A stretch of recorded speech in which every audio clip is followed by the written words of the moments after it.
I don't have just one favorite saint. I love so many of them. I chose St. Peter as my confirmation name, and he's always been, an attractive figure for me. Someone who has had to bear the responsibility for keeping the church together and being the first pope. But St. Paul is also someone that I've been very much fond of. And of course, we have all his letters in the New Testament. And I don't know, I just find an attraction there, very personal. The things that he's worried about and concerned about, especially now as a bishop, I think I can understand him a little bit better. But then there are the modern saints. There's St. Elizabeth Ann Seton, one of our own in the United States. And then I have a priest that was born in my diocese as a slave, Father Augustus Tolton, and then was later ordained and ministered in Illinois. But I found evidence that he actually preached a mission in one of my parishes, in a parish that is now part of my diocese. So Father Augustus Tolton is also an incredible figure for me. And then, of course, Father Emil Capon. He's a priest of Wichita, Kansas, where I'm from. And he served in the Korean conflict as a chaplain and gave his life in service to serving prisoners of war there. And I feel so blessed to have been working in Washington, D.C. for the bishops when he was awarded the Medal of Honor posthumously. And so I was there at the White House when that occurred, as well as the Pentagon. And then I was able to attend his funeral where they found his remains just a few years ago. And we were able to celebrate a funeral 50 years after his death. So he's an incredible figure and a model not just for priests, but for everybody in terms of resilience and how to maintain a good spirit in the midst of conflict and a lot of evil going on. We as Christians are to be a people of hope. So I guess all the saints that I'm really attracted to really exhibit that sense of hope. Yes, let us give thanks to the Lord. That's my motto. And I chose that because it's Eucharistic, obviously. It's found in Psalm 118 and found in other Psalms as well. But it's the underlying motive for living the life of stewardship. When we understand our discipleship, being a follower of Jesus Christ, is ultimately living the life of the Eucharist and being Eucharistic people. And so living our spirituality with a sense of gratitude is where, that's the foundation of our virtuous and moral life. And I thought that would be a great motto to have, to connect it with the celebration of the Eucharist and also my life as a disciple. I was standing at a gate at the airport in Wichita, waiting for a flight. They had just called my group number, and they were announcing that they were running out of overhead bin room, and we were going to have to check our carry-ons. And I was worried about that. I didn't want to do that.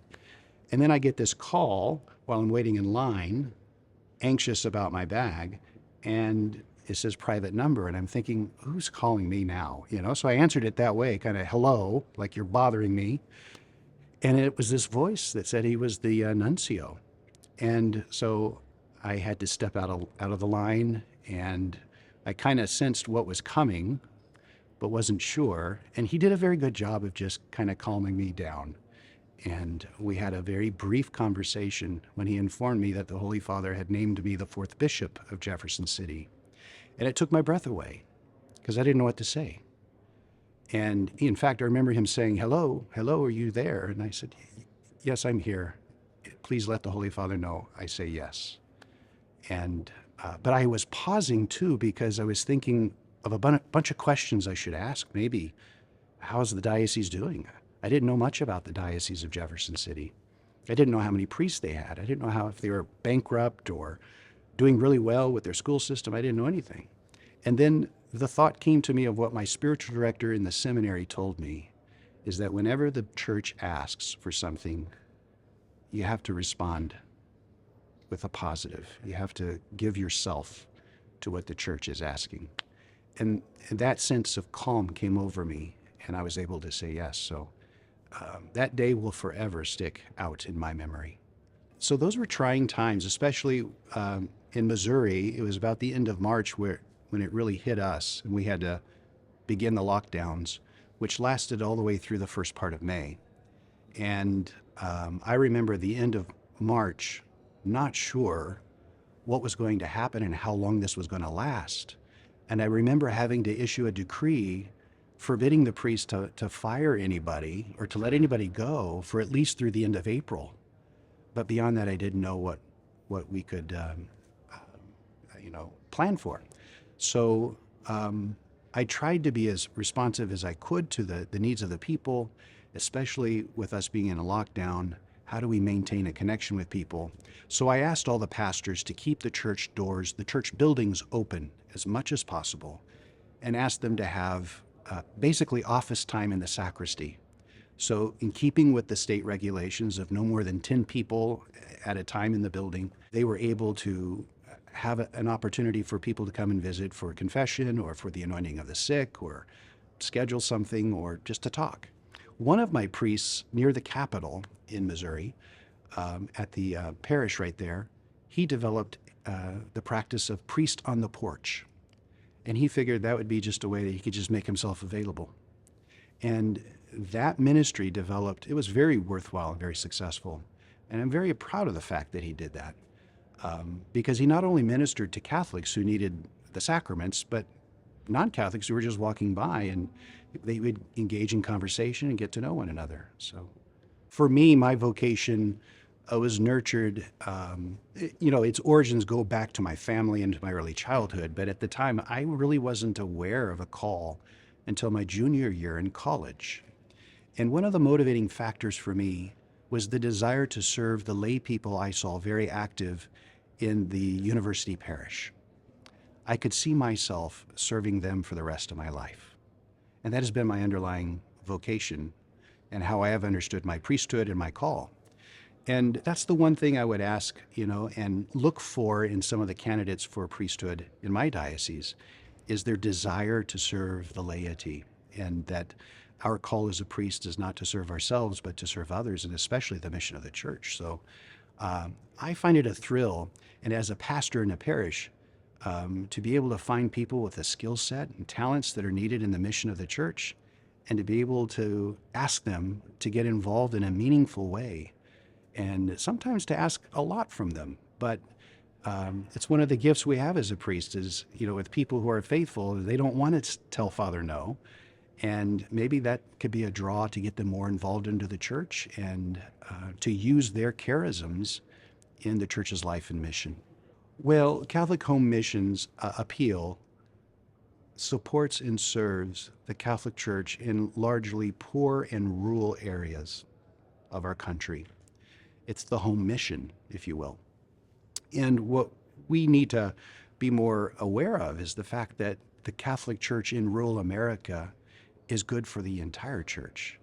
And I find that people are very responsive to wanting to support and to help the church that are at times, because they are such a minority, or they're struggling with the demands of living in rural life, far apart from one another, that maintaining that sense of community is so key and important. And that's what Catholic Home Missions is about, is the church. And many times the quality of being a member of a Catholic parish can be much higher and better even in rural America, because that intensity of commitment to be belonging to a local community is something I'd like to see brought into our cities, our parishes that are in our cities, that sense of community and supporting and helping one another. One of the things we do with the funds that are entrusted to us is we make grants available for lay leaders, often in dioceses, who can attend certain conferences that sometimes are provided by the Conference of Bishops or others to help them do their job better. Networking among other communications directors, finance managers, youth protection officers, that is very key, especially for Catholic Home Missions dioceses, because we don't have a lot of money to spend on those things. And so when our appeal is able to help fund those kinds of, I think, very smart use of those funds that can have a big impact on the local church, because they develop connections with others doing the same mission, the same kind of work elsewhere. Keeping people together, that's what I find most challenging. And it's something I pray about a lot. And, I used to think, wow, if someone becomes a bishop, they finally get to do whatever they want to do. And I find it's just the opposite.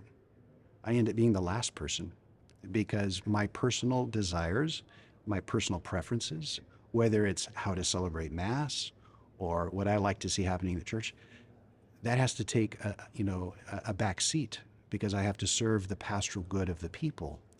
And what I would like to see more of our own Catholics doing is sort of being concerned of each other that way, rather than just discerning one's preference or one's desires. How can we serve one another? And I think that would be a good way for us in our church to stick together and maintain our unity, especially when we're being pulled in different directions because of our society and the politics that's going on, a lot of division in our society. The church should be a place where we experience unity and communion. And so I think that's my ultimate responsibility. And therefore, it can be a little difficult when all of that doesn't occur. My favorite thing about celebrating confirmation, right at first, it was a little bit of a chore because I wasn't used to it. And having a full day at the chancery and then traveling sometimes 2 to 3 hours to get to a parish to celebrate confirmation and then drive all the way back makes for a very late night, and then you start all over again early the next morning. But as I got used to it, I realized it's a great escape for me from the office dimension, the administration of being a bishop. And I love being with the young people who are eager and open and are desiring the sacrament. And I love to encourage them and to invite them to be more participatory and more involved in their local parish.